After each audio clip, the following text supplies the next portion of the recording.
First time ko maka-attend dito sa Philippine Book Festival at kasama ko yung ka-work ko. Sobrang saya, sobrang daming tao, sobrang daming libro. Hindi ako halos makapag-video dahil hinahanap namin yung mga libro at author na gusto naming makita.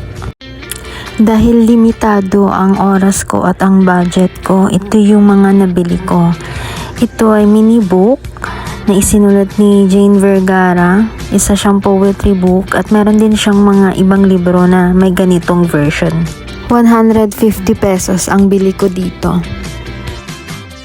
Ang sunod na librong nabili ko ay isinulat ni Mr. Ricky Lee.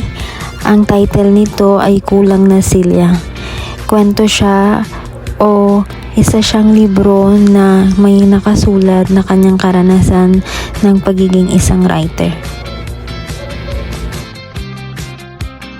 Sunod, ang librong nabili ko ay sinulat ni Miss Joy Tanchi Mendoza.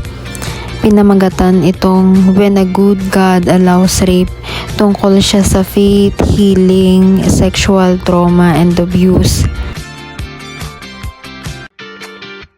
Ang huling librong binili ko ay pinamagatang The One That Got Away. Actually, nabasa ko na siya dati sa Wattpad, pero gusto ko siyang bilhin para sa aking collection.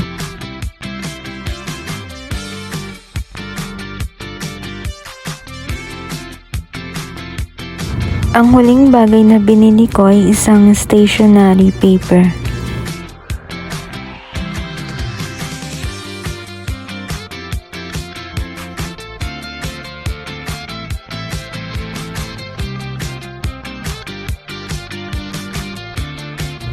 Thank you for watching.